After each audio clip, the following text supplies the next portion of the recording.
On this week's show, we're discussing the future of Pokemon after a mega evil leak. New Xbox exclusive The Keeper is now out in the wild. Plus, the ROG Ally is also out, so we've got some new hardware to talk about. And Nintendo DS games could be coming to the Switch too. All that and much, much more on this week's fantastic GamerGuild Podcast.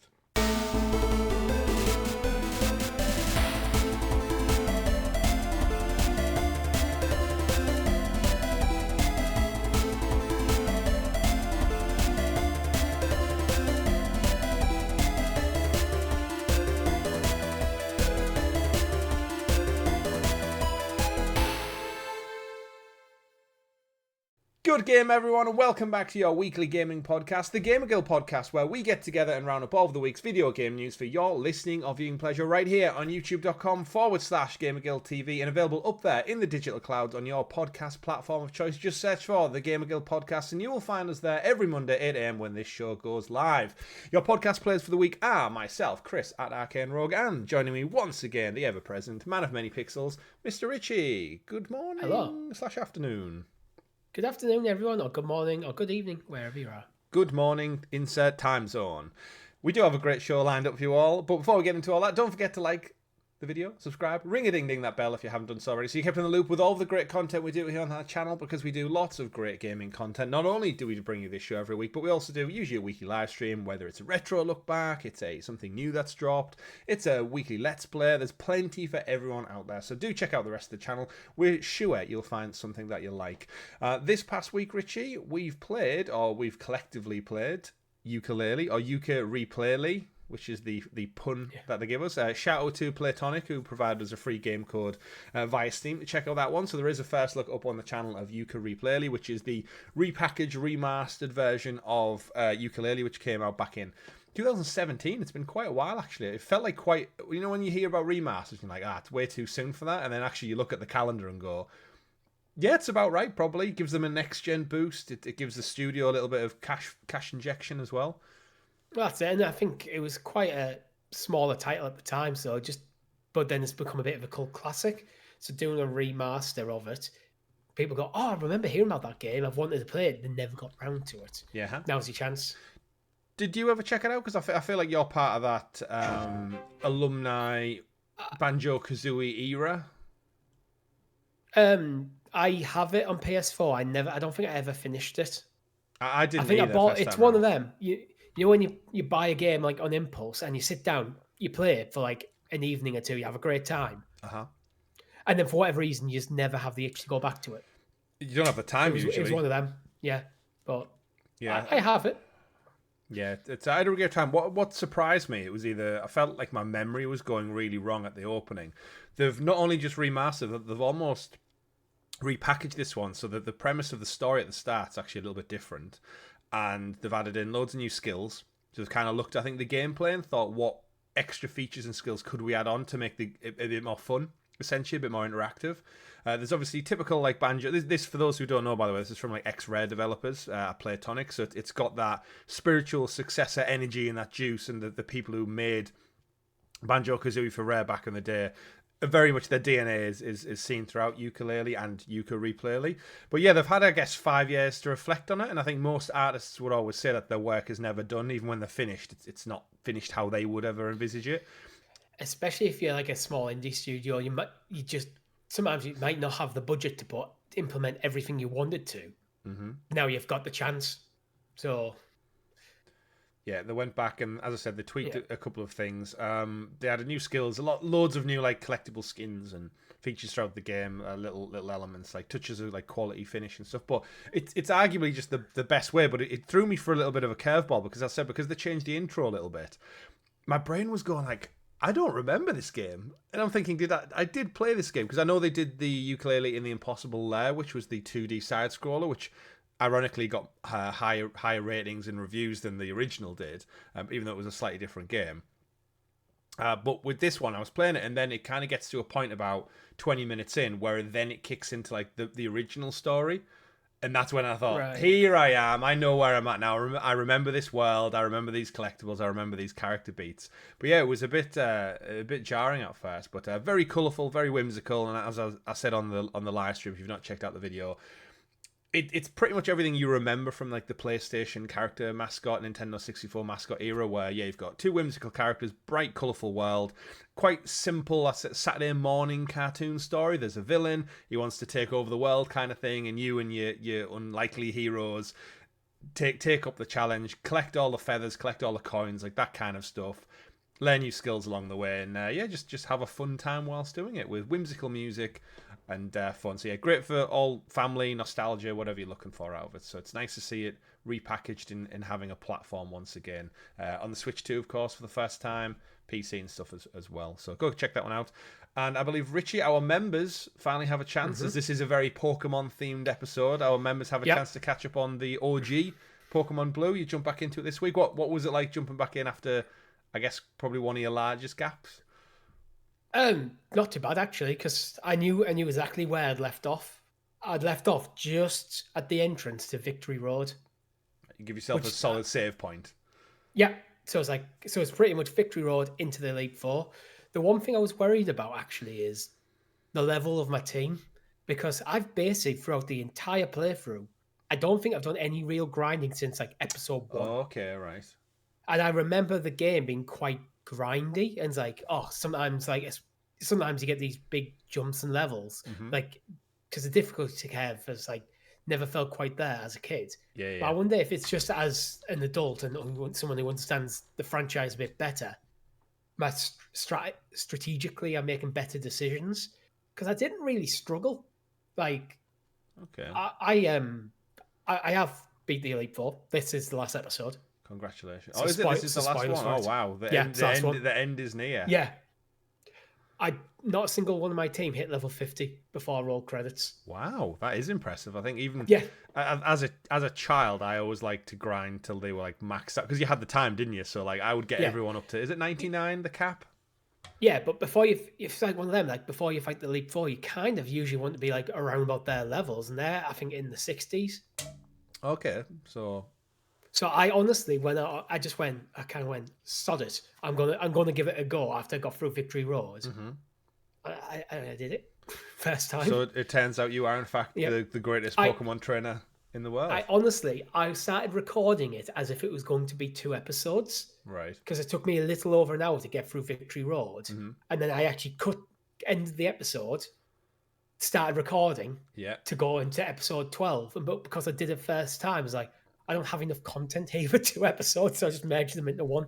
Hey, so that's why it's a bit of an extended episode. Oh, lovely. Well, it's up for our members now, isn't it? So if you are a guild hero, you have access to that now, and I'm guessing it'll go up at some point for public consumption later in the week. Yeah, probably Thursday, maybe.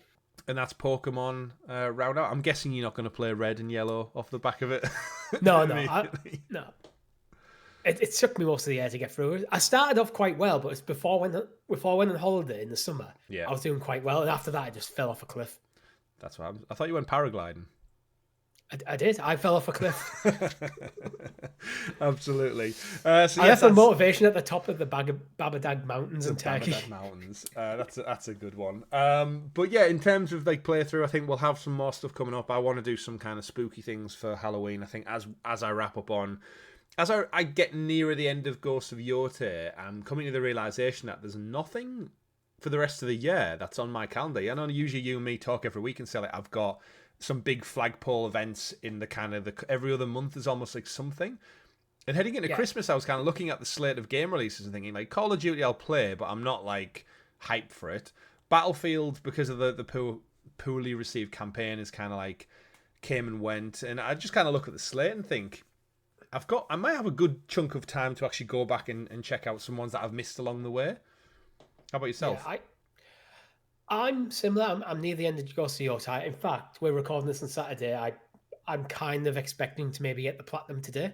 Because after we finish recording, I've done all my jobs for the day. Well done. The girlfriend's off drinking with her friends. It's like, right, Ghosts of Yotei till I get a phone call to pick her up from the train station. Yeah. And then probably potentially even a bit more when she gets back if I haven't already got the platinum. Yeah. But then I'm at work on Sunday, unfortunately, so I don't know what's next yet. Interesting. Yeah, and I know there's plenty of releases, but I think for our tastes, There's no, and this comes back to, I guess, the wider PlayStation discussion we've had all year round now for the last 10 plus months. It's like we sat down in January and went, what does the year look like for PlayStation, the year for Xbox, the year for Nintendo, as we do every single year at the turn of the year. And I think one of our biggest gripes is like that first party output just hasn't been there for us, and that's usually our default anchor that holds us down. Every 4 to 5 months there is a big PlayStation exclusive, and now Yote is kind of come and almost went. It's like, oh shit, have I played through it too quickly? But yeah. Well, I don't think I have, because I've just played through it at my own pace. My girlfriend already got the platinum. In fact, today I traded in her copy of it and bought Astrobot with the money. Oh wow! So you've got Astrobot then. Yeah, so we got Astrobot, but I think it's only maybe like the last set of DLC levels that I haven't played in Astrobot, because I already have the platinum. We just wanted to add it to our collection. Right, that's fair. That's fair. I need to get mine back from our friend. He's had it for about 5 months now. I can lend you it. No, I want my copy back. I want my copy back to go in my collection. But I don't know what I want to play, to be honest. I've got some options like Assassin's Creed Shadows. Mm-hmm. My girlfriend bought that. She bought what was it, Dragon Age Veilguard, which I never played.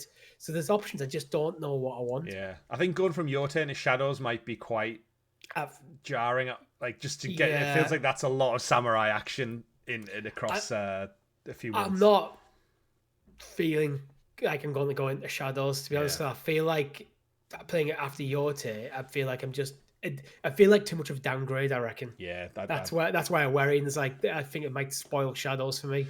Yeah, well, I guess moving into that kind of Ghost of Yote conversation, which we have, because we always start every show with what we've been playing, and it's usually the weekly live stream and then something in between. And it's been full Yote mode right now. I think I'm probably not too far behind you. I think I'm reaching, when you look at the trophies, and a lot of the trophies show you like progression now on some of them.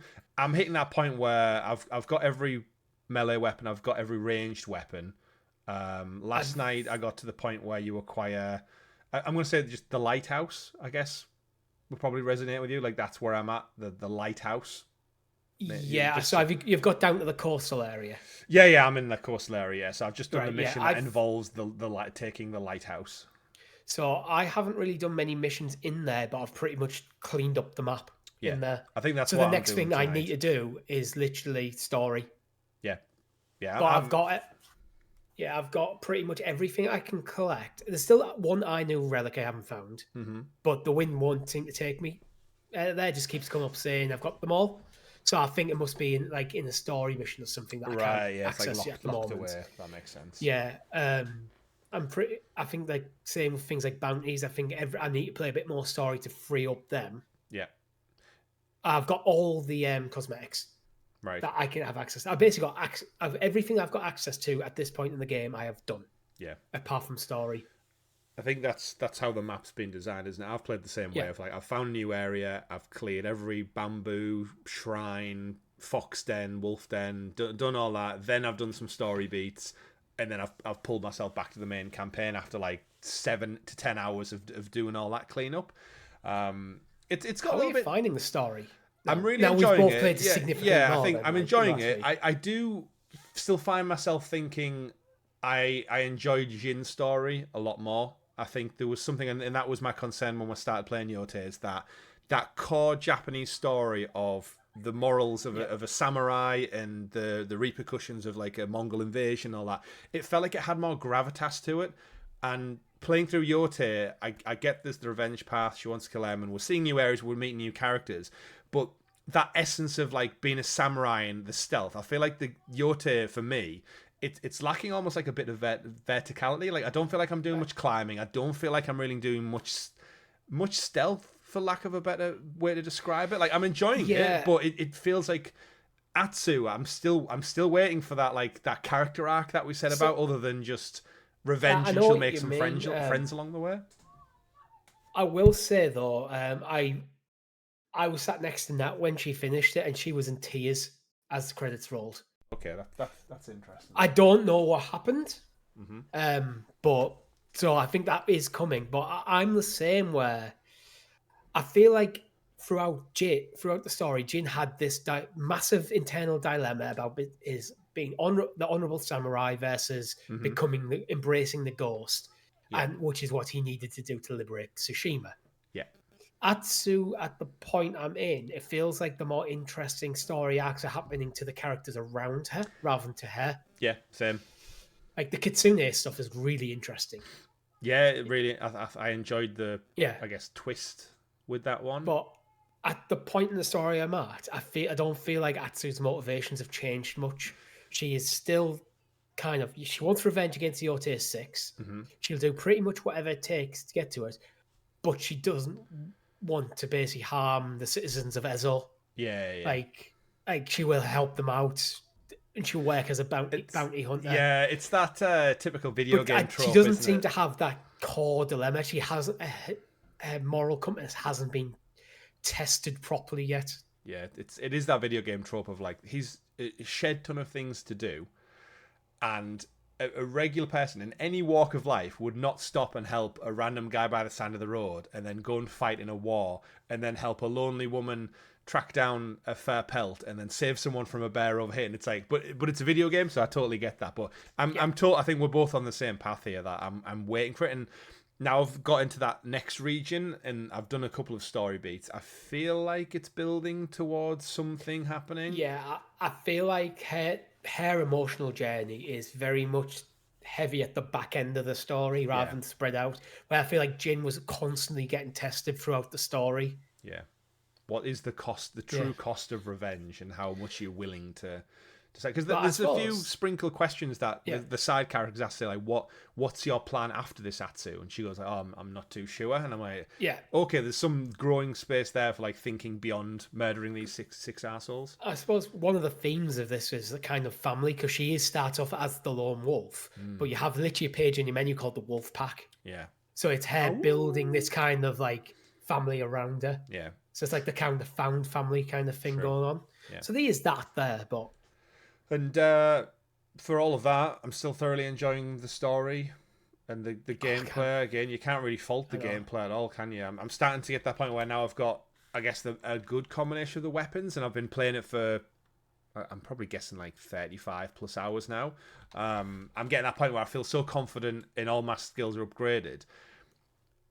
Why wouldn't I just try and like mix match them a little bit and test ones out that I maybe wouldn't otherwise use?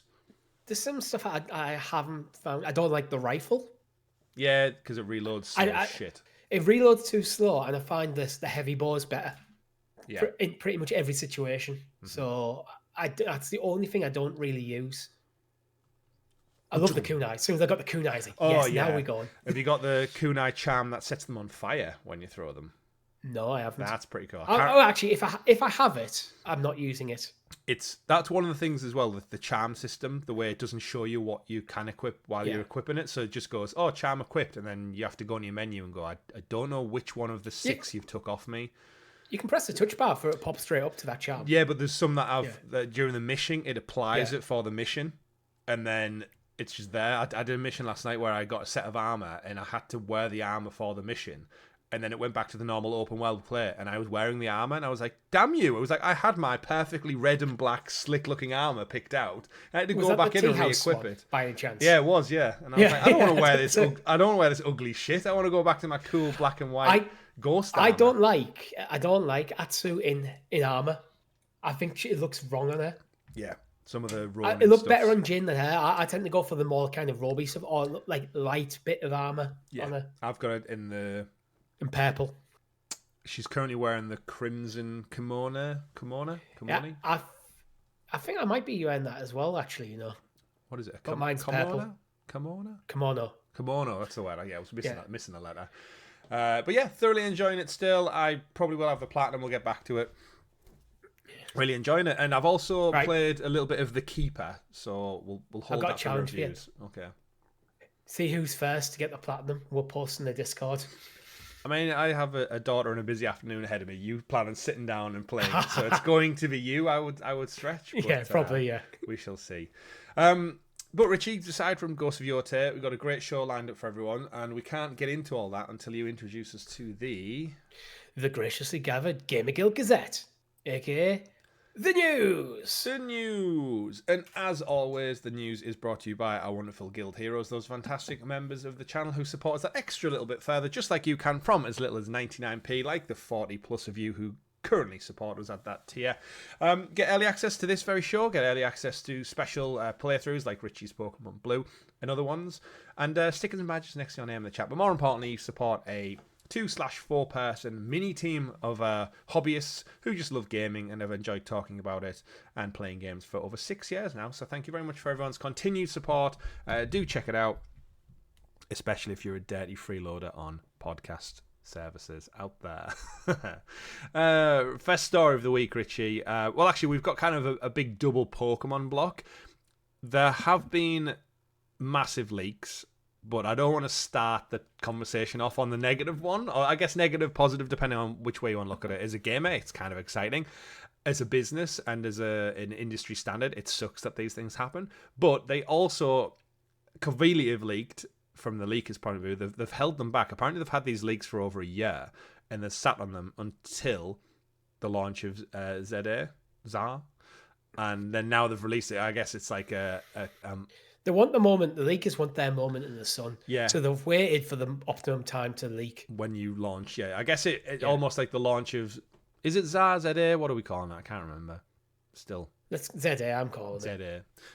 With the launch of Z-A, it almost feels like that's like... Get in and dig them with that, just as they should be celebrating and reveling in the successful launch, and instead they're like, oh shit, we've got to go put fires out of the whole future of Pokemon. Our timelines, our game names, some of our key art, all been leaked. But we'll start off with the good news, which is Z-A has launched. It's out there in the wild, and it's currently sitting with Metacritic reviews of 79, so it's a really good score, just short of the 8 out of 10 mark. Pokemon Legends Z-A, let's get into some of the reviews, Richie. So this is the spin-off of the main entry series. VGC, Video Games Chronicle, gave it a 10 out of 10. Reading from their review, they say Pokemon Legends Z-A is a grand adventure that once again proves that the Legends series is home to the most interesting ideas Game Freak has. It's a game that understands its audience, feels like a love letter to both the player who grew up with X and Y and those who've been there the whole time. A new battle system really worked, and the rogue mega battles are bombastic fun. Even if you like traditional turn-based offerings, it can get very easy as you level up your team, and I hope the Pokemon Legends series is here to stay. The 6-Axis also gave it a 10 out of 10, so you got some top reviews here. They said, unlike recent Pokemon games like Scarlet and Violet, Pokemon Legends Z-A is a game that really holds your attention. The spiritual successor to Legends Arceus has learned from its mistakes of the distant past and beautifully shows what city life in the Pokemon universe is like. I can see myself playing this for another 100 hours as I finish my Pokédex shiny hunt and generally have a great time. This is easily the best Pokemon game on the market. So some top ones there. Have you got some lesser ones for us, Richie, to read through? Yeah. The lesser ones aren't terrible, to be fair. GameSpot, Pokemon's Legends Z-A is a fitting end to the Switch 1 era Pokemon games. Like Legends Arceus and Scarlet and Violet, it takes some surprising risks, but it looks rough doing so. Game Freak's decision to overhaul the battle mechanics for the first time since Pokemon's inception is admirable, and it ultimately paid off. But after 5 3D Pokemon games, it's frustrating how far behind Pokemon is when it comes to presentation. It feels like the last piece is really missing to bring Pokemon into the future. So I've got a few comments against this. They start off by mentioning it's a Switch 1 era, so the game has to work on the Switch 1. So I feel that might be where the later comments about the presentation are getting held back by the hardware it has to work on. Mm-hmm. And I do actually like the comment about changing up the battle mechanics, which is actually why I love the idea of the Pokemon Legends series, because it means that you can preserve what longtime fans of the Pokemon franchise love about the games and the battle mechanics and everything in the mainline franchise, while also being more experimental and doing interesting stuff by using Legends. Mm-hmm. So it's like, for me, Legends is the absolute Game Freak have landed on the way to have their cake and eat it too, because everyone is always going to argue over what a Pokemon game should be. I'm more of a traditionalist in terms of my mainline games. I like that 8 badges, travel the world, build my team of 6, turn-based battles, fight the Elite Four, become the champion, have an interesting story going on as you do all this. I love that. Turn-based more as well, very important. I didn't like Scarlet and Violet because they tried to make it too open, and it kind of it by making it too open, it meant that it just fell a bit flat. Not even on presentation, just the game itself. I feel like when it's kind of, you need a bit open, but kind of, I felt the balance in Sword and Shield was better in terms of that. You had that linear story and you traveled through the world as you leveled up, but there was also big open sections with the wild area. Yeah. Which itself was a risk, but I think that paid off more than Scarlet and Violet.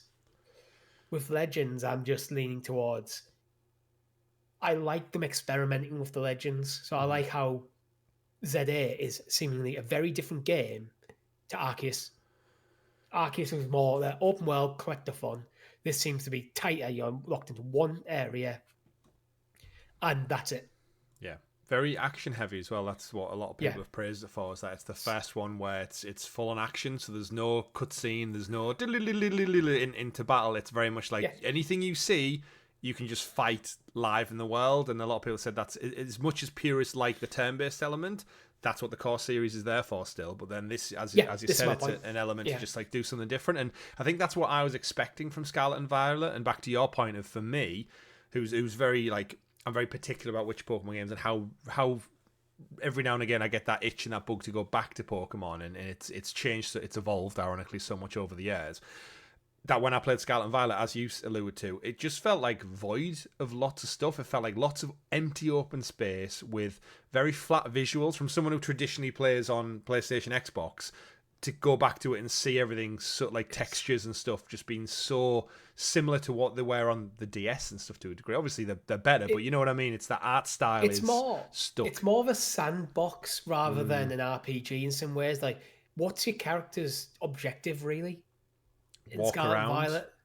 Well, yeah, you have kind of three main quest things. You've got like the Titans, you've got the is it Team Star, and you've got the gym battles.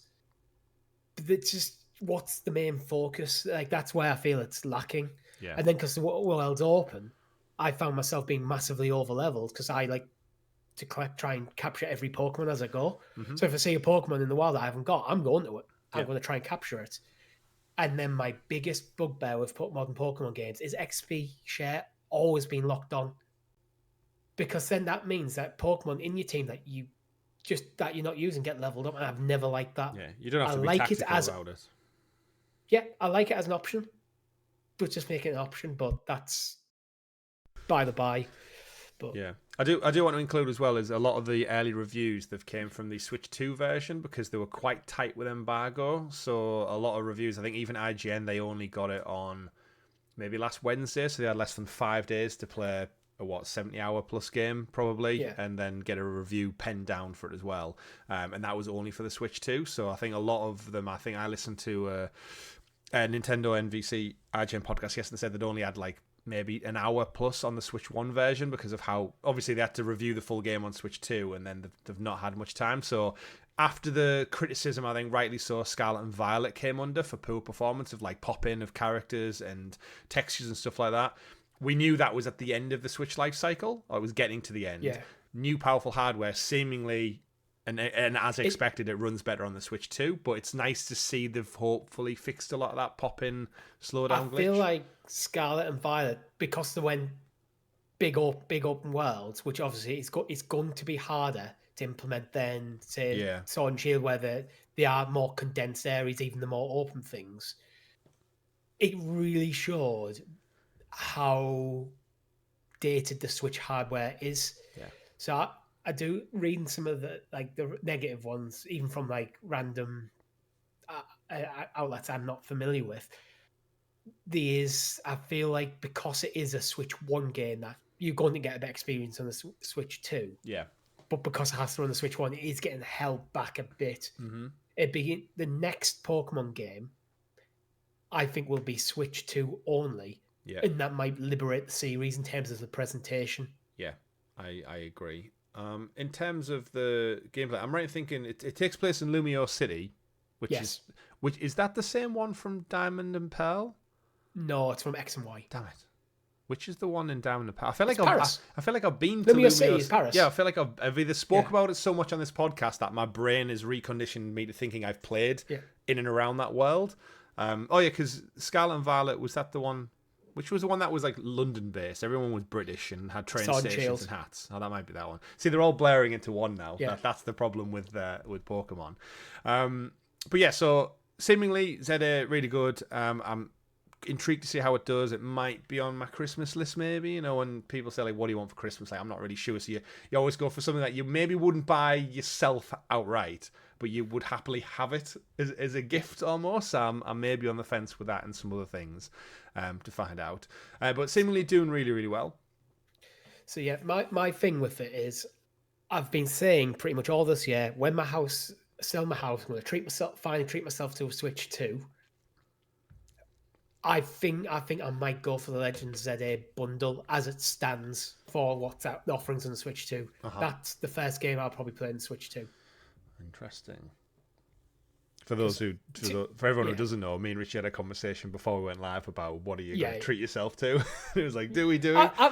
I've had it in this podcast, so the lure of it's there. But again, Pokemon, as always, I'm guessing we're probably going to sit here next week and say Legends Z-A has sold 18 billion copies. Because again, it's still on the original Switch. There's 140 million of them in the wild.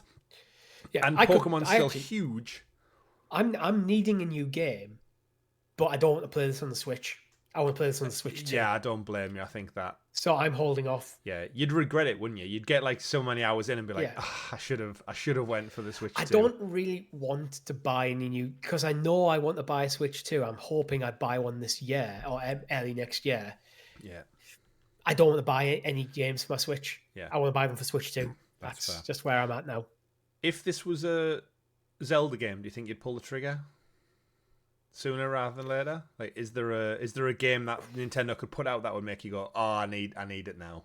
Like a remake or anything? Because you're on the fence and you know that date's coming, but what would push you over the edge to just literally go, you know what, fuck it, I'll buy it now? If it was like a brand new mainline Zelda that kind of was ticking all the boxes what I'm looking for in Zelda, or a remake of one of my favorite Zelda titles, it might push me over the edge to jump the gun a bit. But yeah, interesting. It's a 500 quid investment that we're talking about here. If your girlfriend's watching or listening, the Christmas is just around the corner. Hint, hint. Spend a fortune on me. But Pokemon Z doing really well, and as I said, I'm sure we'll sit here and say it's sold 10 million plus copies in the weeks to come. Pivoting away from the positive news, as I guess it is still positive news in a way. Again, as gamers, it's like, oh, exciting! We've got tons to talk about to do with the future of it. And for me, who is on the fence with Z-A, the news of this mega leak is really, really good for me. So this comes from, we're reading from the Game Post. There's lots of articles out there. The problem with when stuff leaks is it tends to be lost in Reddit threads, because true journalists, they tend to skirt around the actual nitty-gritty of the detail, because they either don't want to get sued by Nintendo, or they've got integrity that they don't want to, I guess, cover news on a leak. We had it with Insomniac. If they can't get, I think it's one of if they can't get a legitimate source to verify stuff, they're very cautious. Yeah. Because we had that with Insomniac. Can you remember, like, certain influencers and stuff were planting the flag in the round, going, "We're not reporting on Wolverine leaks. We're not reporting on the future of X-Men games, and everything." And it's like, but you do a weekly news show about gaming. How can you not talk about some of the biggest gaming leaks that are going to come up in the future? If you're I think it's one of them. If you're a proper journalist and you cannot verify the sources, I can see it's a professional thing where you can go, it'd be unprofessional. You can reference at the leaks, but to go into them, I think would be then unprofessional. Yeah. Us, we're more pundits, so rather unprofessional. than journalists. We're not journalists, true. We're more pundits. We're more free to talk about whatever. Yeah, we don't. And again, we don't have, I guess, relationships to protect with these developers either. Like, a lot of the bigger influencers rely on like developer interviews and free game codes, and the last thing they'll want to be doing is blacklisted by Nintendo or PlayStation or whoever. So I get both sides, but it's the way they talk without talking about it. There you go. The leaks are terrible. We know the leaks are terrible. It's like your bank account being hacked. We all know it's terrible, but it also happens, and not covering it, reporting it. So we're going to cover it because, as the pundits Richie said, we are. Yes, so as I alluded to, there was a massive game leak over a year ago where Game Freak was hacked, and it was like a terabyte of data, I think, and they had all files relating to the future of franchises, and most likely they were trying to hold Nintendo to ransom, and seemingly Nintendo haven't buckled and handed over like a pack of cash or Bitcoin or whatever these data hackers do now.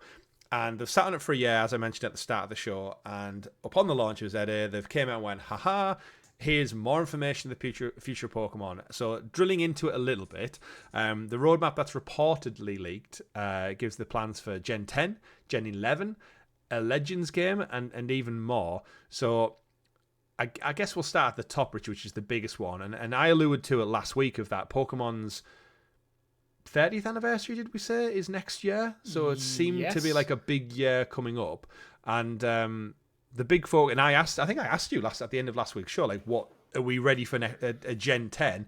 Seemingly on the money with that one, because Gen 10 is coming in line with 2026, in line with the 30th anniversary. It's going to be titled Pokemon Winds and Pokemon Waves, Wind and Waves, followed by some DLC coming later in 2027.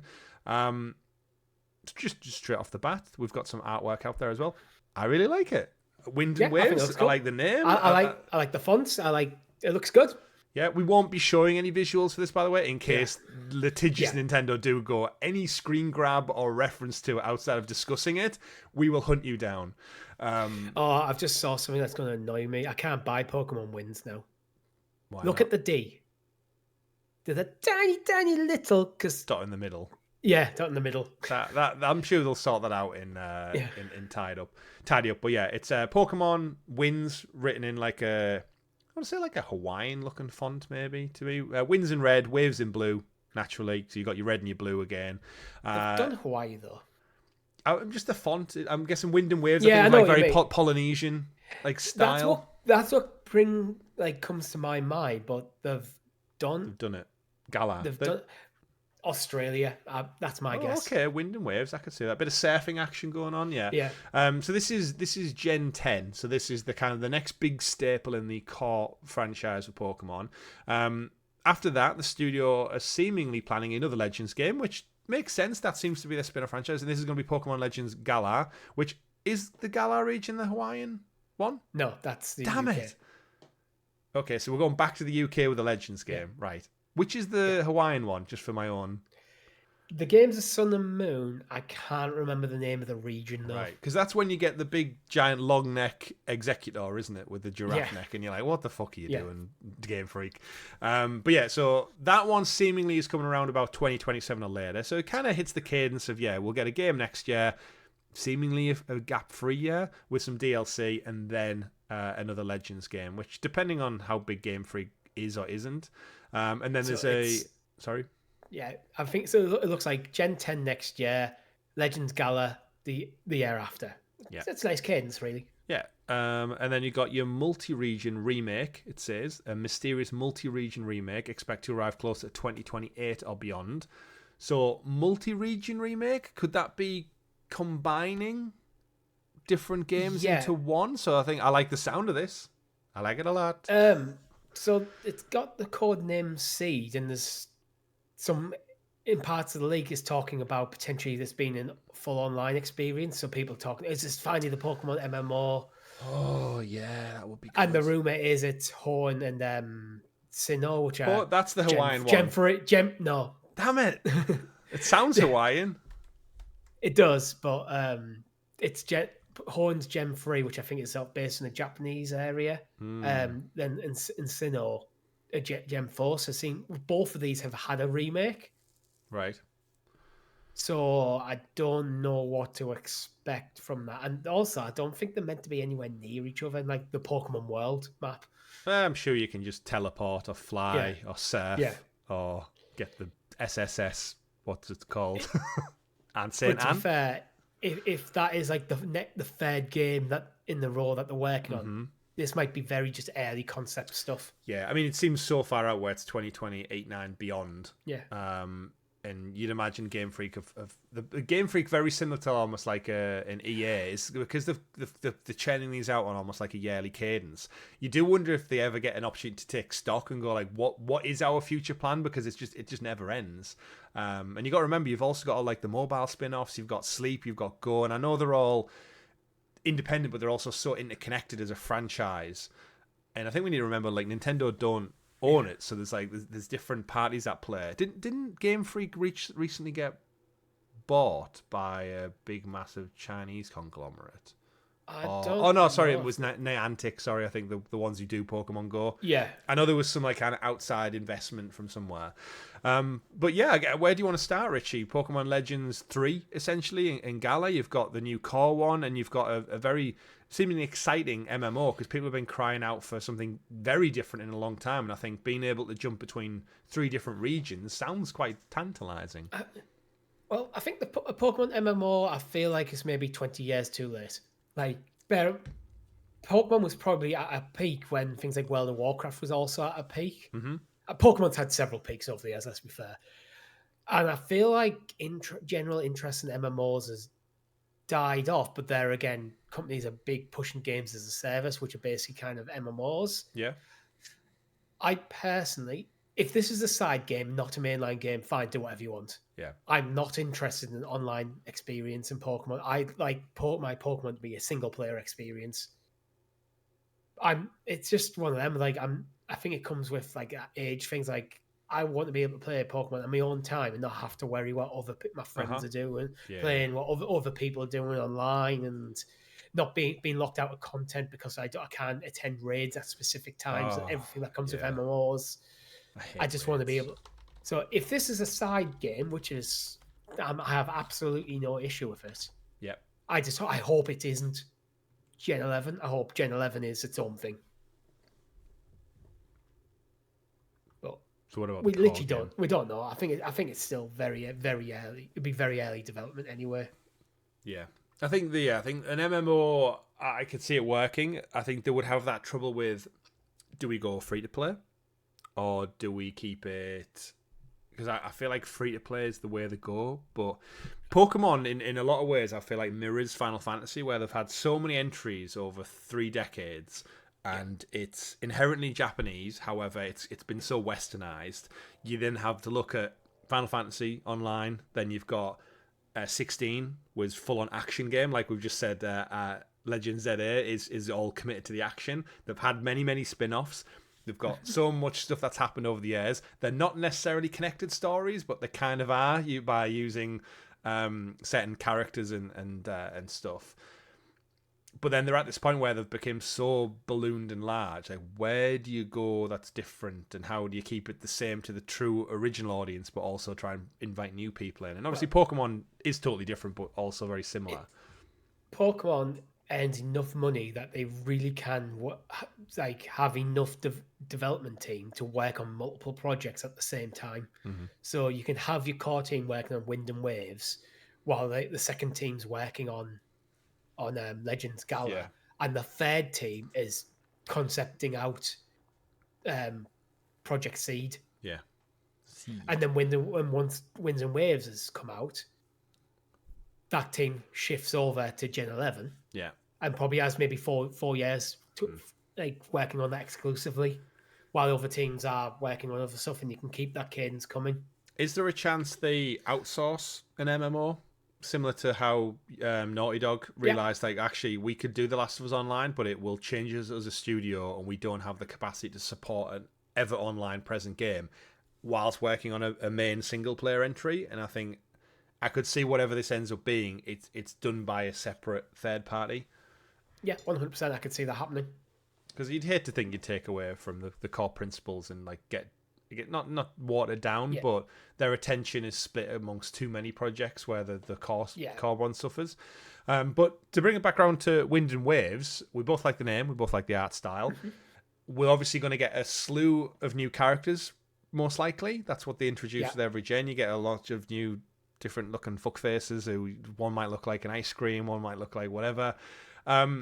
Quick fire question, Richie, because I'm struggling right now. Which one do you buy? I like them both. For the first time ever, I'm not like definitive like, oh, it has to be Sword.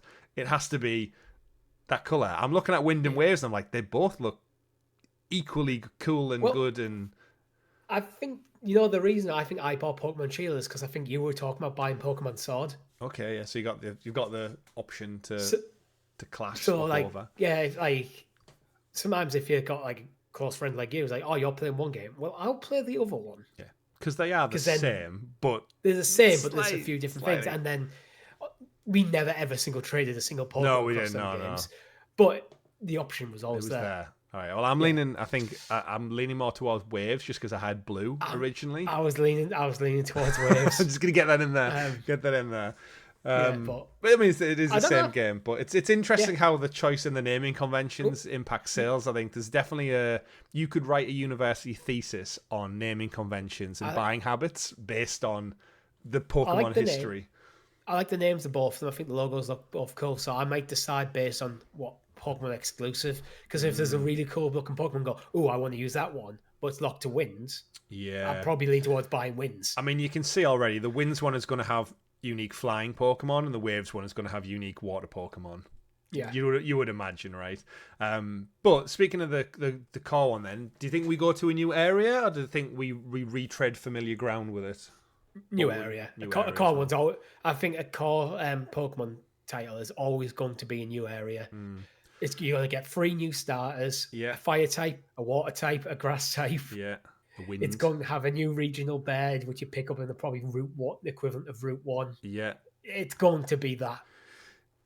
See, now that puts me in a predicament now where if I just hold off a year, because already I feel like I've got more excitement for Wind and Waves, which is now dissuading me from potentially picking up Legends ZA, where I'm like, it's a core one, I'm on board with everyone else where it's all the whole new. But that's how the leakers win. Exactly.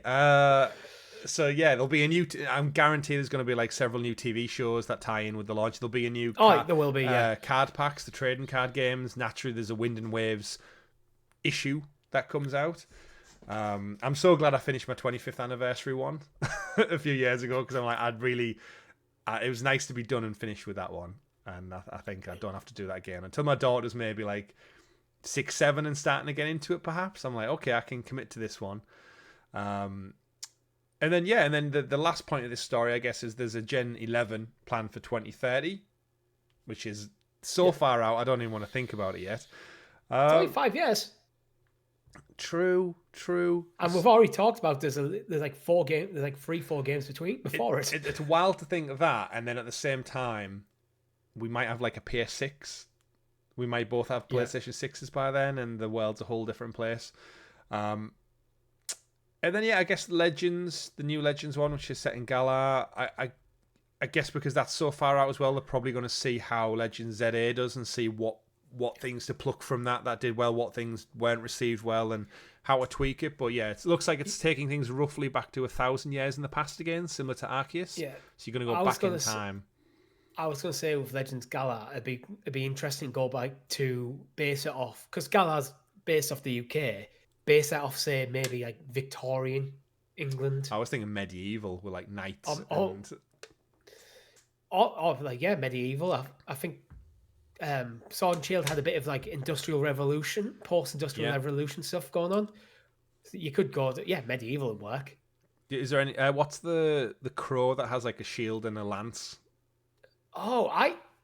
That's like very like a knight. You know what I've just realised they could do? Because when you play Sword and Shield, you come across these murals that like tell the story of an ancient hero and the Sword and Shield. Maybe you play that Pokemon trainer and whatever, like basically that story that's told in a few little bits. Like King Arthur of the story, essentially. Yeah, which is just there maybe for flavour to like for the story you're playing in Sword and Shield, but you go back and play that. Could be. I think you might have it there, Richie. You just revealed yourself as the actual leaker of the Game Freak Terror Leak. But lots to see and talk about and play, and a good time. It must be nice as Nintendo to sit on such a golden goose that is Pokemon and Game Freak and go, regardless of what happens, we're gonna make our next fiscal year, Christmas, we have a mainline Pokemon game that will sell shed tons. And we don't really need to do anything. We let Game Freak just do what Game Freak do. We'll come under some criticism. I've seen stuff for Legends saying, like, is it time to introduce voice actors? There's a big hoo-ha about that. Is it time to introduce, like, different graphic art styles and stuff? But regardless of what happens, as you said, it's going to sell tens of millions, and Nintendo just make money off it. So, yeah, who doesn't like that? Moving on, though, I think we'll move away from the Pokemon chatter because we're deep in the episode now. Let's pivot over to the success of Battlefield 6. It's seemingly the best-selling entry in the series with over 7 million copies sold and over 172 million online matches played to date. And bear in mind, it's only been out just over a week. In an official press release, EA revealed some interesting stats, one of which was the online matches. On top of that, the game was also watched for over 15 million hours across streaming services like Twitch and YouTube. So Battlefield 6, we mentioned leading up to the launch that they've just got something right with the marketing and the promoting material, maybe the time frame and the launch period and everything like this. But General Manager for Battlefield said, first and foremost, we want to thank our players. Battlefield 6 was built with our fans from the initial concept through to implementation at Battlefield Labs, which is the studio collaboration now who makes these games. In a record-shattering open beta, we've obsessed with player feedback. Together with our players, we had a single goal, craft the best Battlefield ever. And this is just the beginning. Our first season of New Con is just 12 days away, whilst Executive Vice President is Vince Zampella, who kind of oversees a lot of the EA stuff now. We never take moments like this for granted, so I want to express our sincere gratitude to our global Battlefield studios and the passionate community that's helped us to get to this point. We appreciate you joining us for Battlefield 6 launch. We have so much more to come in the weeks ahead. So it's quite a milestone for EA, Richie. They've given the history with Battlefield and the kind of the lessening presence they've had in the shooter campaign online genre they've had for a while. They fell away a bit. Yeah, absolutely. And they've took some time. But would you say in the market of first-person shooters where Call of Duty is inevitably round the corner and things like Apex Legends and stuff have kind of absorbed into a Borderlands 4 came out recently as well, which is another shooter, seemingly came and went in a lot of ways. But Battlefield, it's got that juice. It's back. It's doing well. Steam charts to give you some insight there as well. We reported on it last week. Its all-time peak was 747,000. Yeah, it might just be one of them. With Call of Duty releasing Black Ops 6 last year and bringing out Black Ops 7 this year, maybe people are just looking at, say, Call of Duty and go, even fans of the series going, oh, it's just going to be more Call of Duty. Maybe just online first-person shooter fans are ready just for a switch of franchise. It might just be, as we've talked about before, this could be them doing really, really well. Call of Duty comes down, the numbers drop off, which they will. I think we talked about last week, for me, what is going to be the true legacy of this game is how well does it recover after that initial drop off when Call of Duty comes back? Yeah. It's not going to beat it in terms of straight numbers, but it's more about, is that percentage of online first person shooter players getting bigger with this entry than previously, and how much that's going to be the true success story. It's such a lightning in a bottle thing, isn't it? Because we've seen it almost with like Rainbow Six Siege, how that's been going for 10 years now, and they have the captive audience and they just keep them. And you do wonder with like the yearly cadence Call of Duty set for itself over the last 2 decades. Battlefield and I think EA, they never have that luxury. It always takes longer. So you almost feel like if they can market it in a way of saying like, we are going to support Battlefield 6 as our kind of foundation for the next 5-6 years, and hit them with regular season content, keep them engaged. My biggest worry, and I think that's a lot of players' worry, is someone at EA up in the higher ups in the chair on the board, they're sat there ready to pull that trigger on microtransaction loot skins that you and me despise. I'm sure a lot of our audience does. It's bright pink, fluffy chicken hats, and silly noises and glitter and confetti going off, and the realism's gone. You're taking a serious grounded game and marketing it to children. It's like it diminishes the game.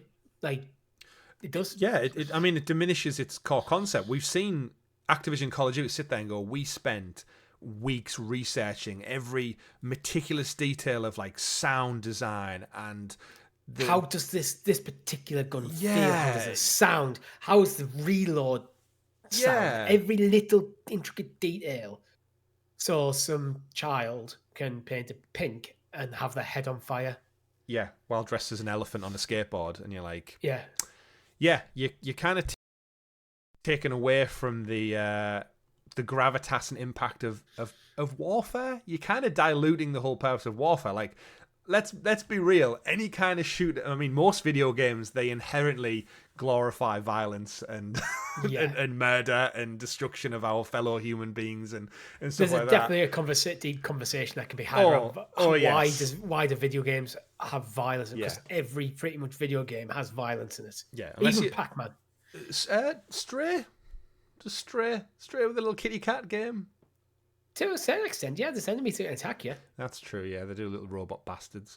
But yeah, there absolutely is. And I'm sure the US Senate are going to have something about video games every time Call of Duty comes out and everything, gun laws and whatnot. But that aside, it does begrudge me when you see how a lot of shooters and stuff, if they're not set in a fake fantasy or sci-fi environment, how they lean so much in because of the influence of Fortnite into like, ooh, it's all magical and wonderful. It's like, no, actually, if you're doing a Battlefield game based on like real warfare and locations and slap an 18+ rated on it, and take it seriously, and make it for adults. Keep it away from the kids. Sorry, any kiddies listening, but no, I want them simply. I agree. If I had a kid, they are not playing things like Grand Theft Auto and Call of Duty till they're older. They're just not.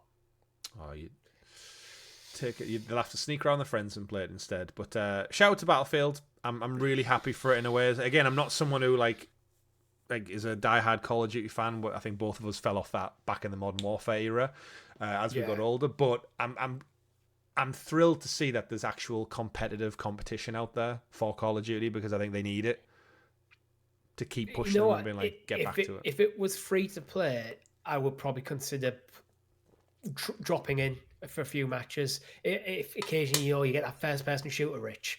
It never lasts long for me, though. Yeah. Same with the puzzle platformer, Rich. It never lasts more than a few days. Yeah. But with the price, if it's a full-price game and seemingly probably value for money, but not for me. Yeah. So completely. So, speaking of value for money and taking games and changing them, we got an interesting update this week from our next story. Quantic Dream, which is the developer of Detroit Become Human, Heavy Rain, and the last one's Beyond Two Souls. That was their kind of their trilogy of PlayStation exclusive games that they made in partnership with the two studios. They finished their 3 games. They went off and said they were going to make their own thing. And a while ago, we got a reveal of Star Wars Eclipse. So this is the studio working on the Star Wars Eclipse title. Now, Richie, Star Wars Eclipse, from Quantic Dream, I guess from what we came to expect, I always put them in the bracket of they behave like Telltale in the storytelling franchise. You got like different pathways, different options, and you can branch out and there'll be different outcomes based on your decisions. And we saw that with Detroit Become Human. That was very much the height of that. But unlike Telltale, it also comes with AAA polish and art style, where everything looks stunningly gorgeous, very much, I don't know how to say it, PlayStation, without saying too fine of a point of it. It very much feels like a PlayStation game.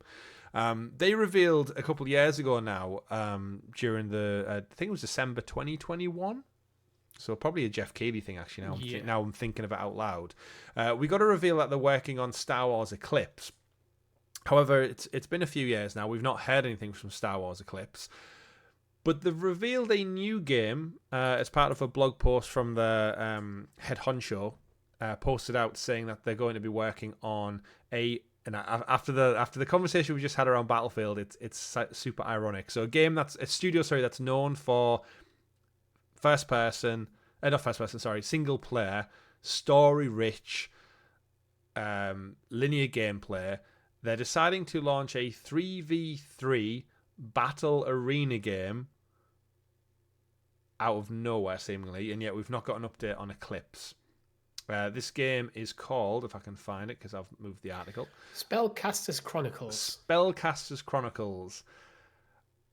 a free-to-play, team-based multiplayer 3v3 battle arena. Players will take on the role of a titular spellcaster, mages of distinct archetypes split between support, tank, and damage dealer. Further, a strategic deck-building system will allow players to select from over 50 spells and summons, plus there are also summonable titans too. And yeah, David Cage, that's the guy. He's quite controversial, I think. He's been sued by employees for like sexual harassment and stuff over the years. And there's allegations of like a toxic workplace. Allegations of homophobia. So a lot of stuff. It's not too dissimilar, I think, to like the Randy Pitchford effect on the Borderlands team and stuff and their marketing. Either way, though, they're honoured to introduce Spellcasters Chronicles to players today, developed in our Paris and Montreal studios, stepping into a new genre with a fresh artistic approach has been both a challenge and a source of growth, allowing us as a team to evolve. We now look forward to shaping the game together in the future with players' feedback and perfecting this journey. Spellcasters Chronicles began as a creative experiment, an opportunity for our channel of our passion and storytelling into a shared living world. While very different from our previous titles, it builds on what's always driven us, giving players the power to shape stories, this time in a collective manner. Closed beta will take place on Steam by the end of 2025. Sign-ups are available now, but before then, the game is going to be shown this weekend, so at the time of recording, it'll be out now, at TwitchCon. Spellcasters Chronicles will come in the near future. I know what you're going to say, Richie, but over to you. Thoughts on Spellcasters? Not Spellcaster Chronicles. Spellcasters Chronicles. The 3v3 arena shooter from a Fest Party studio. Making the name plural for Spellcasters instead of Spellcaster makes sense because it is a multiplayer game. So fair play there. Yeah. And it's about as generic crap as you could want. Yeah. It looks like you went somewhere art style halfway between World of Warcraft and Fortnite, slapped on a That's generic. That's exactly what I was thinking. Yeah, that's exactly the words that were on my lips. Yeah. 3v3 semi PvP arena battle, so probably leaning towards something similar to a MOBA. It's fine. It looks fine. I mean, if you're into that sort of games, it's probably fine. It's probably quite interesting, but free to play. So you can't really like argue with that. Yeah, it might find a thing, but I'm looking at it and like, it's just a game. I look at it and just feel like there's probably 50 other games exactly like this out. That's the problem. Yeah, and free to play. I don't know. Sometimes I feel like we sit here and we just sound like curmudgeoned old men. Because we are. And we're British, so we're allowed to be like cynical and overly critical. But I can't just look at it and think it's doing nothing new, nothing different. Even the title, despite it correctly being plural and spellcasters, seems generic. Like, I don't feel like I'm the right person to comment too much on a game like this because I'm just not interested in the slightest, and nothing about anything I've seen or read about this game makes me go, "Oh, that looks interesting." No. So if you are like an arena PvP 3v3 kind of player, let us know what this is doing for you because I don't see anything. No, I think it'll come out. It'll have an okay launch, and then everyone will go back to their favourite games. I don't even know if it'll have an okay launch. You have to remember David Cage as well has that controversy around him, which will hamper marketing efforts. Yeah, because again, like Randy Pitchford, I feel he's a character who needs to step into the background a bit. He's become a controversial figure, so there's a lot of people in the gaming industry, especially in the gaming press, who probably just not interested in anything he has to say. Yeah. So just get out your own way a bit. Yeah, let your team take front stage with it. When I read this story, the first thing that disheartened me was just like, why like, cards on the table, Detroit Become Human is a fantastic game. It really, really is. It just absolutely pains me that we've had to wait. Detroit Become Human came out in 2018 on the PS4. It's been so long since we got a game, and I think Telltale's demise can be said, but I don't feel Life is Strange kind of tries to do it a little bit, but that kind of genre of games is definitely demised over time. Oh, far and few between. There's nobody doing it. So these are kind of the one who storytelling wise, like I haven't played Beyond Two Souls, I haven't played Heavy Rain, but I know whenever I get around to those games, whether it's a remaster or I dig back into my library, I'll have a great time with them. But Detroit Become Human was really, really, I thoroughly enjoyed that through and through. I played it with the wife actually as well, with it being like decision making more than combat heavy. We really enjoyed that. I played it through myself, got the platinum, and then went back with my wife and watched different outcomes based on like different decision making from her and me. But yeah, then we found out that they were going to work on a Star Wars game before Star Wars was tainted by the sequel trilogy. And it was like, yes, let's do it. And it's taking place in the High Republic era, so it's detached from all of that. It's more Star Wars, Jedi Fallen Order and stuff. A strong narrative-driven Star Wars game, like from the guys who made Detroit Become Human, so it's probably going to be gritty and realistic. Like, yes, and it's went quiet. Yeah. It's been so long. And then I think my initial worry at this story was like, uh-oh, are they pivoting? Are they calling it a day? Are we ever going to see Star Wars Eclipse? And who knows? But then for them to pivot and do this, it's very much... This is a money... I think they're looking at this as a probably money spinner. Yeah, it mirrors... Maybe pause development in Star Wars Eclipse to get this game out, hope that it gets the money coming in, because it's been a while since they released anything. Yeah. To get to tick over and finish what they really want to work on. Well, you would imagine, that Detroit Become Human money is very much fizzled out now. It's been 7 years since it launched, so that's probably gone. And then as a studio, as a function, you're still paying for your premise, your staff, your insurance and retirement money, all that kind of stuff. You do wonder. I think this mirrors quite a lot what Remedy tried to do with Control Firebreak. They focus on single-player games. They got Alan Wake 2 out. They've got Control 2 in the pipeline. But in the meantime, they're like, we need to do something that maybe brings us some form of money and doesn't cost us a lot. Yeah, but if you half-arse it, then people don't play it. I mean, even in the article, he says, like, this started off as an experiment from our team, and then it grew into something like, if something starts off as it could be a happy accident, but chances are... I think it's just going to be a... The thing is, I bet you this game is fun, but is it funny enough that keeps people going back night after night after night after night for months on end, or even years? Because that's the success of a games as a service, to maintain and sustain a player base for a long period of time. Absolutely. So yeah, I'm with you. I think it'll no doubt be fun. We would have a great evening with it, but when they're saying we did, but when they're saying about like stories and character, I do get echoes of Concord when they're like, we're going to put vignettes out, little videos that are going to add character and development to this new world we've crafted, and it's all about the story, and you build with fellow players. It's like, it's a 3v3 shooter, no one's there for a deep story narrative or anything like that. And if they are, they've probably seen it before on better things like Overwatch and stuff. So who knows. Moving on from Quantic Dream, though, hopefully we'll see something from Star Wars Eclipse at maybe the Game Awards. Fingers crossed. But in the meantime, you have your PlayStation Plus games for October. The catalogue has gotten bigger. We kind of knew this was coming. There was a leak. But we've got Yakuza Like a Dragon, Dusk Falls, Silent Hill 2 Remake, V-Rising, and Until Dawn. So quite a big spooky one. There's also V-Rising is the vampire one. Poppy's Playtime. There's some little indie titles in there as well. Poppy's Playtime Chapter 1. Oh, sorry. Wizard with a Gun, and then PlayStation Premium has got the classics Tekken 3, which is the older PlayStation 2 era, I want to say off the top of my head. I want to say PS2, yeah. But all in all, Richie, I think we knew this was coming thanks to the leak, I think, from Bill Coon that happened last week. So we did report on it.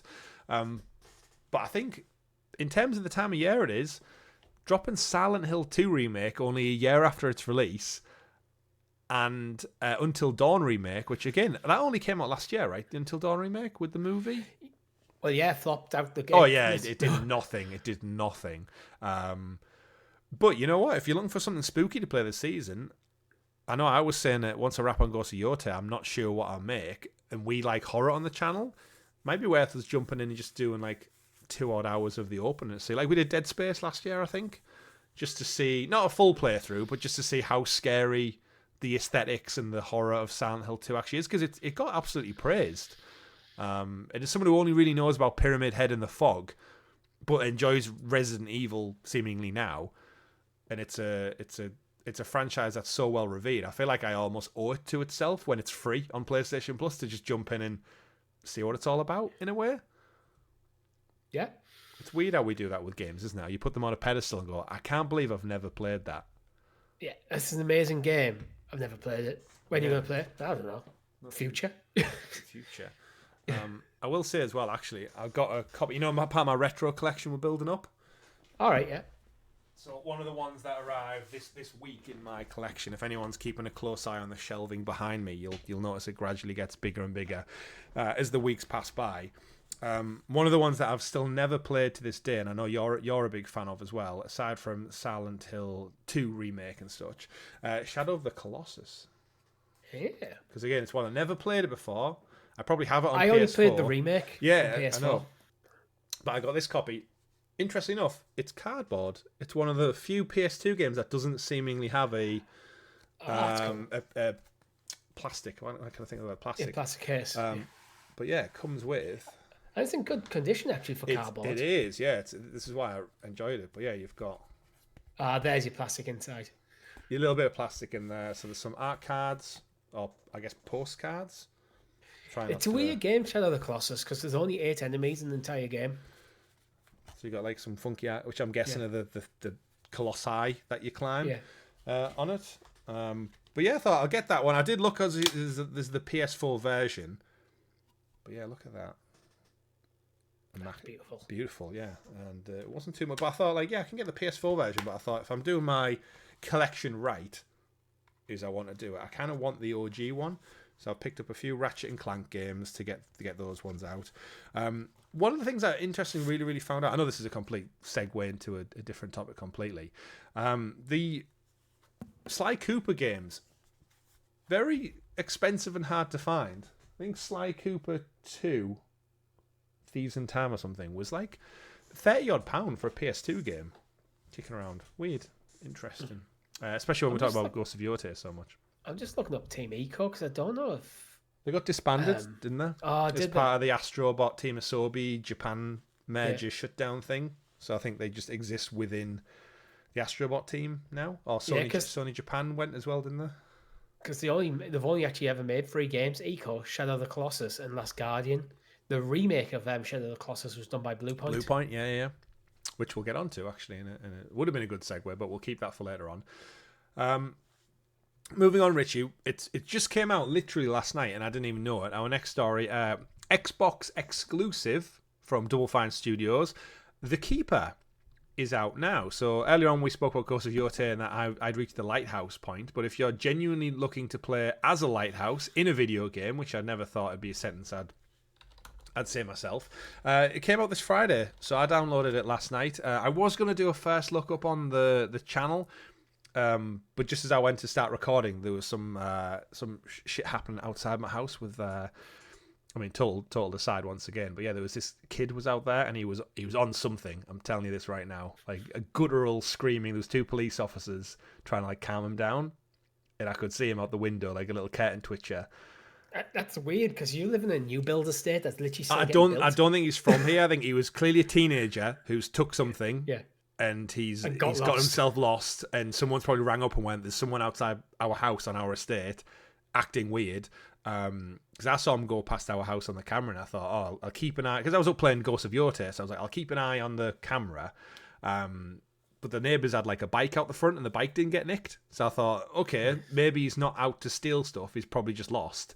And then I saw the police officers talking to him, and he was like basically like slapping his own face and putting his hands up in the air, and like. He just looked very fidgety. He was like definitely not all with it, as I would say. So in between all that, I thought, you know what, I can't really sit down and record a first look of Keeper when that's going on outside. So I thought I'll focus on that. But back to the story. Keepers came out. It's from Double Fine Studios, who you may know from Psychonauts. And to put credit on the Double Fine Studios name, this is the studio who put out the last Xbox title that got in the Game of the Year discussion with Psychonauts 2. So this is a studio. 90s and Metacritic. It's doing really, really good. Yeah, really, really good. Reading from the Washington, not the Washington Post. Let's have a look. What have we got? Metacritic's only got 1 for me. Do I have to refresh the page? Yeah, sometimes I find Metacritic doesn't load everything.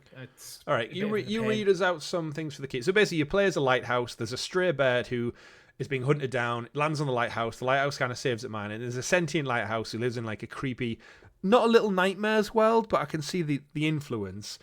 But yeah, it's getting loads of 9s out of 10s, really positive reviews. It tells a rich, deep story within about 6 hours, so it's not too long of a game as well if you're looking for a little short experience. Yeah, so it's actually Metacritic is higher on PC. Reading that from IGN, who played it on PC, a surreal painting come to life. Keep it as a stunning puzzle game that carefully balances its Moorish mechanics with a heartfelt story. Its levels are teeming with life to interact with and interesting objects to ogle, with each scene framed by a percussive driving score. The leading duo may not speak, but well-executed animations and a soundboard of affecting chirps and creaks imbue them with a spirit that grows on you fast. Adorable in premise, Keeper is a psychedelic exploration of life packed into a brief runtime that's well worth experience at least once in your lifetime. 90. Great review. And that's one of the reasons that I downloaded it when I started listening to a few video reviews of it, with them saying it was only 6 hours as well. I looked at the trailer and I was like, oh, that's the Crazy Lighthouse one. But knowing how good of a story they tell, and they have told with the likes of Psychonauts in the past, it really vibes me. I'm getting like a Planet of Lana vibe where there is no dialogue. It's all just, like you said, beeps and boops and emphatic soundtrack.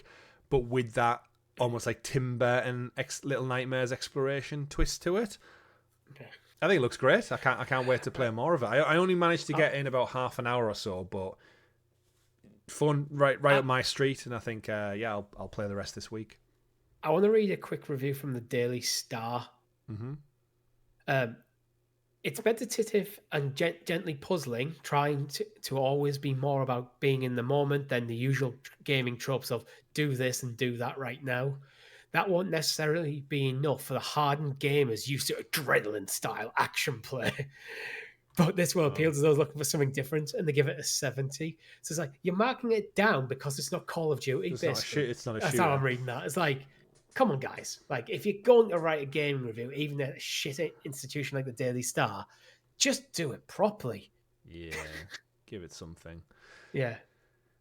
But Keeper looks good. Yeah. It kind of came under the radar, this one. I think, again, Xbox, I don't know about the marketing or whatever. Like, we found this with Hellblade 2, didn't we? Where, like, the smaller studios, they just don't really give them the push. Like, I forgot this was coming out until I saw it available now. I feel this is meant to be a cult classic. I think Windows Central almost hit on the head. Keeper isn't likely to become Xbox's next mainstream hit, but it's a marvelous achievement in art direction, game design, and unspoken storytelling.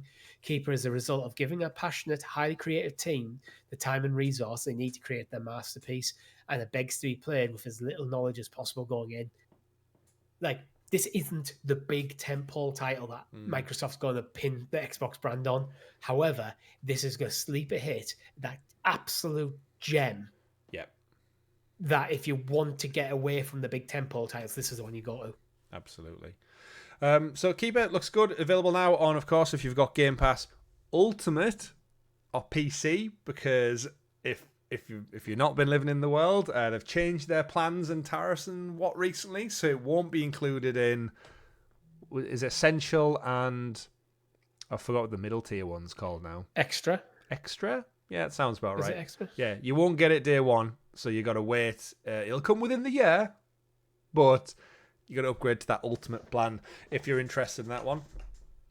Moving on to some hardware news, though. As I said, the Xbox Ally or the the Asus ROG Ally X is out now. Reviews are coming in. It's been reviewed really, really well. A lot of people. There's no like Metacritic score, obviously, because it's hardware. But if you, from what I've gathered, general consensus, they've said, the Xbox Ally hits all the sweet spots. Will it replace the Steam Deck? Most likely, in a lot of people's cases, if the Steam Deck's getting old a bit. If there was a new Steam Deck out imminently, would it replace that? Probably not. So it's sitting in that sweet spot where it's like, is it a new handheld, an Xbox, or is it more of like a PC? And I think this is where I think a lot of people think Microsoft are leaning towards, that the next Xbox hardware console might actually just be like a PC storefront version that includes Steam and Epic and everything else. But it's reviewing the hardware, the actual like the feel of it, the weight, the battery, the performance, the processing power. Seemingly, if you're going to get one, the X is the one to get. But all in all, I'm But happy to see another one on the market. yeah, it's doing well. I feel it's one of them where if you want to play Game Pass on the go at the best possible way you can do it, this is it. Yeah.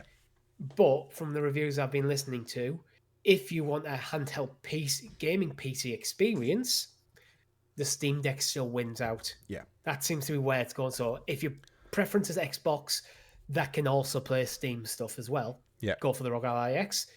Or if your preference is I'm a PC gamer that wants to dabble with Xbox, go Steam Deck. Yeah, it seems to that way. $800 though? Pound For the X? £800 for the X? Yeah. That's a lot of money. It's more expensive than a Series X. So it's like, oh, you could get just a big console, plug it into your big TV and enjoy it. But then again, it's preference of what you're after, isn't it? If you want to play in bed, if you travel a lot, if you want to play on the move, on the toilet. But I see a device like this largely as a supplementary device. And that's why I come in at the price point going, that's way too steep. You could get 2 Switches for that price. Almost. Yeah. Yeah, it's interesting. I think for use case, like if I was in the market for an Xbox handheld, like I said, like I think if the next proper Xbox is dockable, that'll tick all boxes for me. If it's like this, but it's dockable to a TV as well, I'll take that happily. But they do need to work on price, I think, to set me up. Yeah, I think, well, they've got the ROG Ally, the entry level one, which is that close like to £200 cheaper, yeah, but it's got I think half the processor and half the battery, 16 gig, 512 storage, RAM and memory. So you're still looking around about £600, and that's still, I think, a lot of money. Yeah. So I think this is the thing where these devices are amazing. I think if you look at the performance versus the price and all the development costs and everything, it's probably reasonably priced. But that price is, I think, largely what's going to keep this a very niche field. And I think this is probably why Sony went with the Portal, because £200 for a Portal. Now, it doesn't do everything that the ROG Ally X does, but it's a lot more accessible for people as a supplementary device. Yeah. So nice to see it out on the market, though. It's out there. It's in the wild. If you want it, I think it's probably budget. I do like the aesthetics of it. I think if you're after like an Xbox, there's something about it being branded that adds the extra bit of gravitas to it. But yeah, I think just not for us both financially right now, and money not an issue. Gameplay preferences. This is one the handheld PC I'd personally go for. Yeah, I wonder how long we must be due another Steam Deck, like announcement at least like next summer. It's been a few years now, right? Yeah, but they'll just keep working on it until they need it. Yeah, I think I know we joked about PlayStation 6 earlier on in the show, but there is a reality where by the time we get to 2030 and the next gen Pokemon's out, we're looking at a Switch 2 is there out in the wild, an Xbox official handheld, not a ROG one, and probably a dockable PS6 of some sort as well. Steam and the whole world and Steam, might be seeing what's about. Yeah. Well, Steam might be waiting on the specs for these consoles before they commit to a Steam Deck 2 proper. Yeah, absolutely. Rounding out the show, we've got some quick fire stories just to nip things in the bud. And Ghost of Yotei is PlayStation 5's biggest launch since Spider-Man 2. After a week on the market, Yotei is one of the most successful first-party launches of this generation, showing the enduring strength of the Ghost IP as a key PlayStation franchise. It sold approximately 1.6 million copies through to consumers, 2 million if you include sell-on to retailers, translating to about $100 million in revenue. It's selling a little bit slower than Ghost of Tsushima, which shifted 2 million copies in 3 days. However, it is worth noting that Tsushima did launch on a PlayStation 4 install base around about 110 million at the time, whereas PS5 is only at around the 80 million mark. So I guess credit where credit's due. If you take out the extra couple 30-odd million potential players, then you're probably going to see a natural drop-off. And I think if you look at global purchasing trends for video games compared at the situation when Tsushima came out and Yotei's came into a worse situation. Yeah. Generally, in terms of people's disposable income. Yeah. And as simplistic as it is, I do think switching out your protagonist for a sequel is a brave decision that I think a lot of people, myself included, I remember seeing the first trailer and finding out it took place 100 years after, and we left Jin and all his friends behind, was like, oh, okay, but I think as a I would say like a core game, I can get over that. But I think there are people out there who would look at that and go, oh fuck no, you've ruined my franchise. I'm out, and they'll probably lost sales off the back of that as well. But I think it makes the franchise stronger.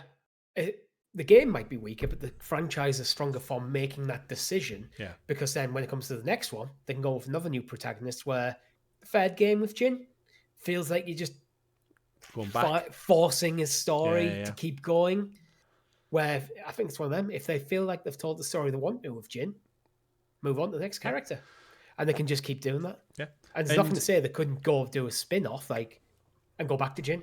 Yeah, and I think that's probably the grand scheme of things. I could see Sucker Punch and PlayStation seeing this as like their Assassin's Creed, where the ghost doesn't even need to be necessarily Japanese. In 5, 6, 7 years' time, they could do Ghost of Egypt, and it becomes a hunter, assassin person telling a story like Assassin's Creed in a different historical tense. I feel like, though, I would try everything possible to keep it in Japan, because I think that Japanese culture and that atmosphere and I agree. It's so much of what makes a game interesting. I think if you started trying to take the formula and slap it onto a different area, I think you'd lose something.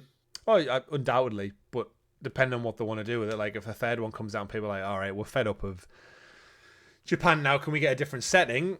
If they could take any kind of light away from Ubisoft's successful Assassin's Creed, there could be like that temptation to go, yeah, let's do Assassin's Creed, but better, because Ubisoft have been Ubisofting it recently. Next couple of stories. Dead Space creator Glenn Schofield insists on wanting to make a Dead Space 4, and he could also save the new investors over at EA millions and millions of dollars. So this is Glenn Schofield is the guy who made the original one. He was the executive producer back in 2008. He wasn't involved in the two subsequent follow-ups, but he did break out, make Striking Distance Studios, who were the folks who put out Callisto Protocol, which was the spiritual successor that came out before the Dead Space remake, but then sold worse than the Dead Space remake, sorry. And then he left the company, so he's just kind of like in and about there with his millions. And I guess now EA have been bought out by this massive Saudi PIF fund group. They've got new bosses, they've got new incentives, they've got new funding, more importantly. And he's saying like, yeah, you can, if EA Motive will hand over the models and the coding, he can save them 30-40 million because he's got an idea. He is the original creator, and it could be quite an appealing subject if you over at EA and you've got give him a little bit of money. It save us money because it's not as expensive to make. Give him the assets from EA Motive from the Dead Space remake. He's got a story he wants to tell. I don't think Dead Space is dead. I think it's a shame remake didn't sell as well as it did, because I wanted to see the Resident Evil 1, 2, 3, and then get a 4 in maybe 10 years' time. Yeah. But he's got an idea. I think the problem with making a Dead Space 4, there's two big problems I can see. Dead Space remake didn't do it as well as EA was hoping. And Callisto Protocol basically was a commercial flop. So you got the guy who who broke away to make the Callisto Protocol because he couldn't make the game he wanted to at EA. Yeah. Cool. I've got a great idea. And then EA looking at it and going, you had a great idea and it didn't sell? Yeah. So, no, we're not interested in Dead Space and we're not interested in you, basically. That's my kind of reading of the story, unfortunately, for Schofield. Do you think he's just looking for work? He's just like... Yeah, you know what? His idea could be absolutely brilliant, but I feel like the Callisto Protocol and then him abandoning the studio he founded, it's kind of... He's backed himself into a corner a bit. Yeah, it's frustrating, isn't it? Because Dead Space Remake reviewed really well. Yeah. It just didn't sell really well. And I think us at the time were thinking, if they can do this right, because 3 was the one where people said it like fell off a little bit with what it was trying to do. Yeah, that's when EA really got EA about things. Yeah, and I think our hope was 1 remake would do really well, 2 remake would do really well, and then with 3 they could maybe adapt and tweak the story Resident Evil 4 style and make it maybe a bit more modern, cut back on the negativity things and implement a couple of new changes that would bring it up to speed with the quality of 1 and 2, and then we would get a full 4 remake. Because it's that thing, isn't it, with the horror franchises, they seem to stand the test of time, and I do put that often down to because they're attached to the kind of the zeitgeist of Halloween. I don't think they're ever truly dead. I think like Resident Evil had such a lull, But then it's came back with an absolute vengeance because every single year as a planet, we celebrate the morbid, the dead, the kid, and all that. So it's like there's always going to be a call for it every October. I think when you get horror right, it is timeless. When you get it, but it's very easy to get it wrong. Yeah. It's one of them. It's kind of high risk in terms of your concept. Yeah. And gaming, I think, is probably the best way to experience horror because because you are controlling the character. Yeah, absolutely. You got that one more level of immersion compared to, say, a movie. Where movie, you're a passenger. Yeah. When you're gaming, you're making decisions, and it's like, ooh, that's scarier. Yeah, absolutely. And these are well for me for Dead Space. It is such a good idea. It's like, let's take a survival horror game, put it in space, and suddenly you have an interesting Alien, concept. right? Alien. Yeah, Alien. Scary as shit. It's one of those things where I think it's just be patient with it, and I think it'll come back around. As you said, because it's almost like timeless. Right? Just look at Silent Hill. Silent Hill was gone for ages. And then here we are now talking about 2 remake doing so well. 1 remake is getting done. F has just sold really, really well.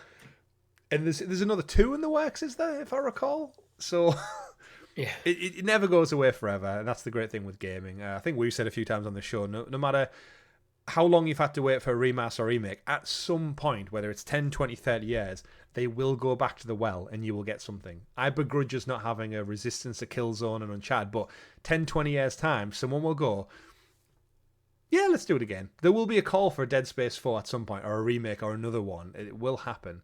But speaking of remakes and remasters, I guess, next story, quick one, is Nintendo files a new patent for a Nintendo DS emulation on Switch 2. I'll throw this one over to you, Richie, as the person who owned a DS. Mm-hmm. Is this just the next? I owned a 3DS. 3DS. Yeah. Is this the next level in the subscription service online? Just emulating that catalogue of games? It keeps the online thing getting bigger and bigger. The DS was one of the best selling pieces of hardware, video game hardware. Full stop. Mm-hmm. So yes, it's a good move. It's probably going to be part. I'd expect it to be part of the expansion pass, or maybe in its own expansion pass on Switch Online. Yeah, but Switch Online's so cheap anyway. It's like, I think it's like £30 a year, like for the expansion pass. Like, it's inconsequential for what the offering you get. Yeah, I agree. The patent does reveal a little bit of how it would run, because of course the difficulty with the 3DS is you've got the multiple screen approach. Yes. According to the patent, it goes into details about how they would implement those games. Specifically, players can choose between 3 options apparently when booting up a classic game on the online app. You'll have 1, dual screen, which is a parent screen and a child screen, they're referring to it. Option 2 is a single screen mode, so that's picture in picture. And then 3, switch mode, where you can jump between the 2 screens. I'm guessing by like the press of a button or a swipe on the screen. I guess, the screens are so big on the Switch 2 comparable to the DS and the 3DS. Yeah.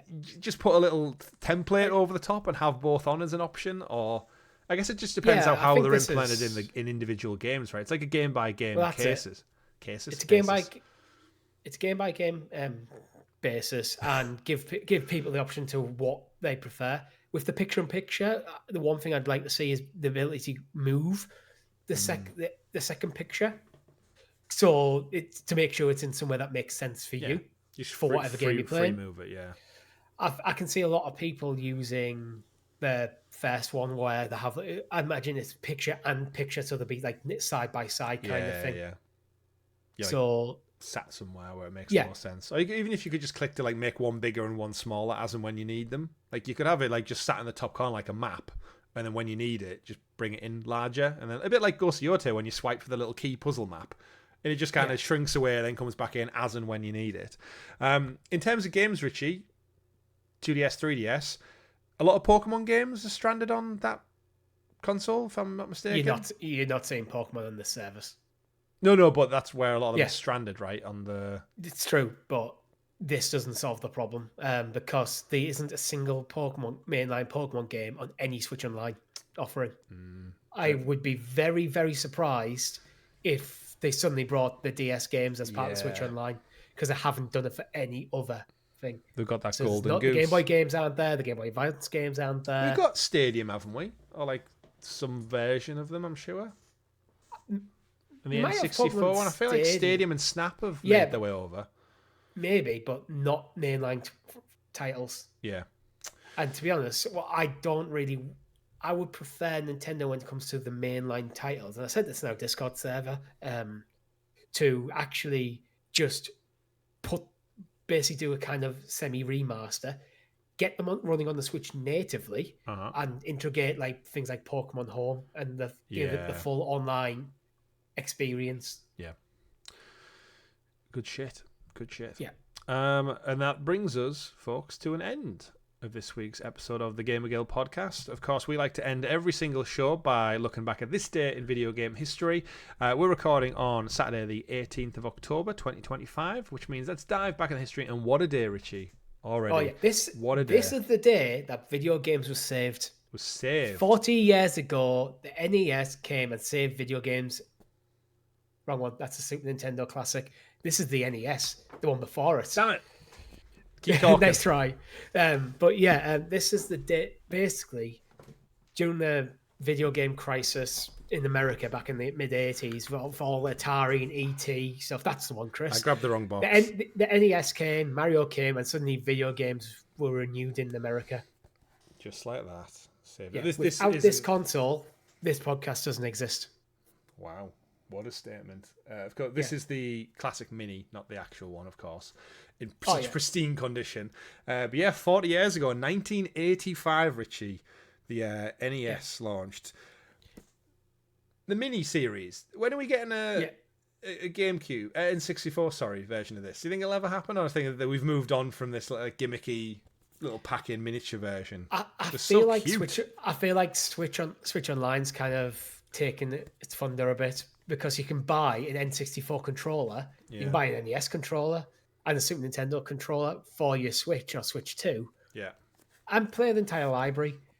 So unless they were doing it as an anniversary celebration, as a limited run kind of thing, I'm not expecting anything. What cool Christmas presents though, right? Yeah. For I can't remember how much they were, but what an unboxing. It's like getting a new console every single day. So yeah, alongside that, naturally, 1985, Super Mario Bros. On the NES as well, kickstart that off. Another one that jumped out for me, we also had, actually, there's one, 20 years ago in 2005. Perfectly timed to bring this one back up. Shadow of the Colossus, 20 years ago. God. Don't skip over Sonic and Knuckles, 31 years ago. That's true, on the Genesis, 1994. First game that I'm aware of where you could plug another game directly into the cartridge. Yeah, they're very true. 14 years ago, we got Batman Arkham City on PS3 and Xbox 360. Yeah. Still waiting on Rocksteady to really get out of that one. Pokemon Sun and Moon 9 years ago on the 3DS. Hey, 9 years ago. Lego The Harry Potter Collection. It's just the collection one.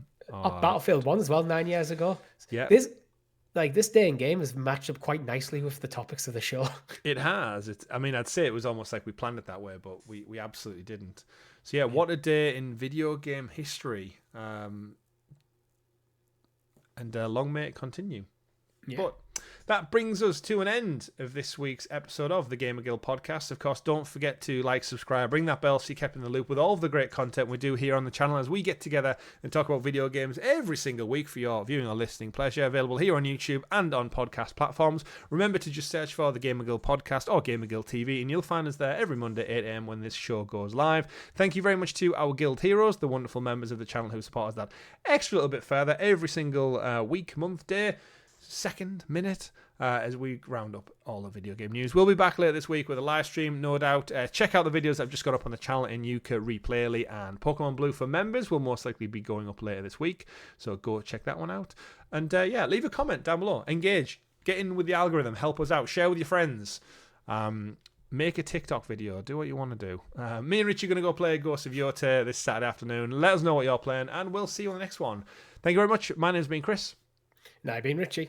And remember, everyone, play whatever makes you the happiest. See you next time. Goodbye. Bye.